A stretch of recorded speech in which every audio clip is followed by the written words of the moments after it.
This is Michael Bosey, and today we'll be talking about the basic elements needed for content strategy. Now, if you're listening to this podcast or any episode or any of my writing, I always make the assumption, or at least I start out with that you're producing good content.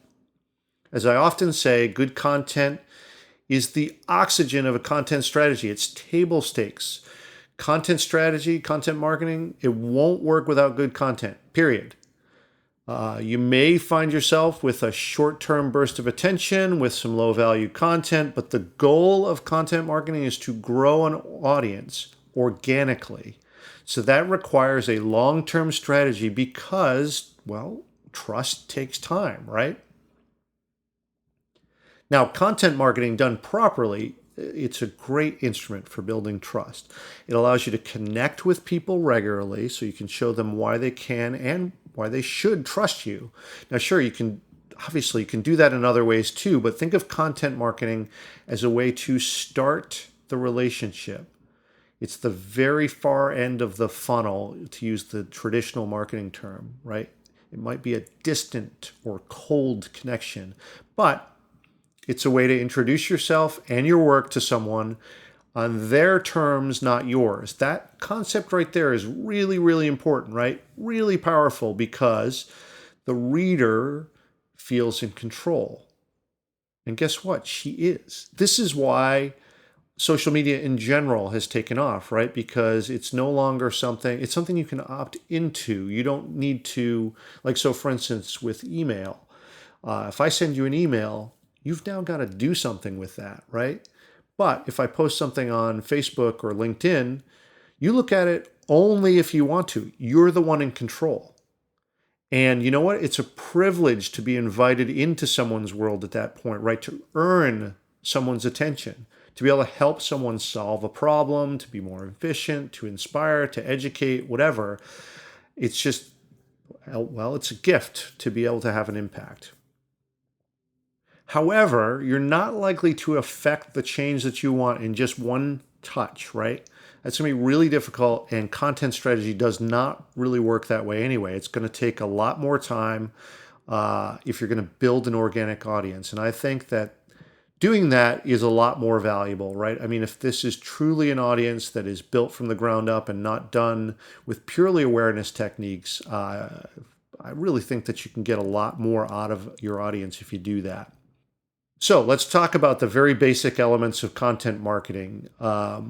Once you have the oxygen of good content, then you need really what it comes down to is 3 fundamental drivers as you set out to do your content marketing and devise your content strategy. That's consistency, persistence, and patience. I call consistency the foundation of trust, right? When you're planning your content strategy, start with the notion that you're going to consistently deliver, right? No toe in the water. Just as soon as you start publishing materials, think of it like a promise to your audience. Doesn't matter how big that audience. In point of fact, it's likely to be quite small when you start. But treat it like that. Treat it like a promise. Carve out the time needed to deliver your content at regular intervals. And if each piece is useful to them, hey, look, great news. They're going to come to expect it from you. That's a great outcome. And when you do reach that point, congratulate yourself, right? You've created a need. Excellent. All right, the second thing is persistence, which I call the engine of consistency. This is more than just being consistent. It actually requires more than one strategy, right? You actually have to start with a set of hypotheses based on what you already know about your audience, right? And of course, prepare to be proven wrong. Even if you're just starting out, you don't really know enough about your audience, even if you think you do. You can have some assumptions, you can have some hypotheses, that's fine. But the only way to learn about your audience is to interact with them. So don't stick to the same strategy just because it's what you know.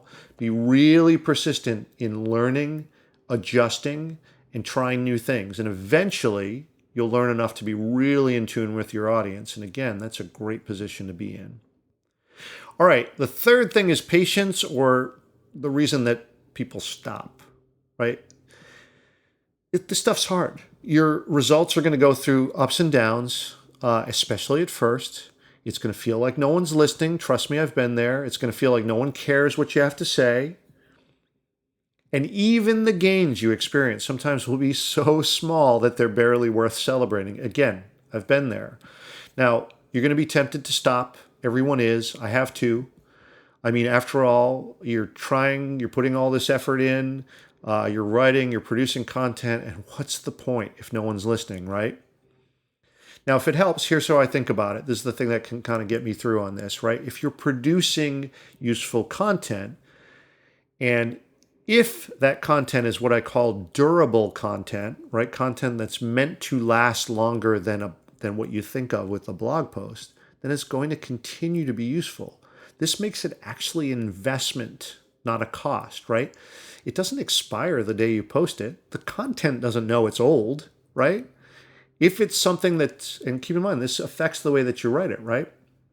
If you think of it as what you're really doing is building a rich content library that you can make use of in other ways for years to come, then it's actually valuable, right? Then it's something that people are going to use over and over again, right? And you've got to write it that way. You got to be smart about it or whatever. But this is why it's really important to work from a content plan, right? You don't want to just start posting content because you think it's going to be useful at that moment. You want to build out something that's going to have some enduring value. Now, look, all of this, writing, producing podcasts, videos, it's all hard work. Believe me, I understand that. As much as I produce, it's always a challenge. Writing in particular, it's a very slow process for me, and I always feel like it takes more time than it should. But it's a critical piece of my overall strategy, so it's worth it to me, right? And I can't make that decision for you, obviously. You have to decide whether or not it's worth it to you. But if you need an audience, and most small businesses and authors do need an audience, right? Well, look, it's the only way to build these relationships. And someday, look, maybe you'll have those throngs of fans, but right now it's going to start with the trust of a few. So get out there, start writing, build a plan, have a strategy, have an intent, and start to earn that trust. It's the only way to do this. And then little by little, you're going to grow your audience organically, and it's going to be a real audience, not one that's just sort of, giving you a few points worth of awareness, and then they go away. It can be really worthwhile, and I'll cover that in more depth in another episode. Okay, so I'll leave it there, and as always, thank you for listening. Really appreciate it. If you've got questions or want me to elaborate on anything, let me hear from you. I'd love to answer questions on this forum. If you want me to do a deeper dive on something, just let me know. I'd be psyched to do that. All right, thanks again for listening. We'll see you on the next episode.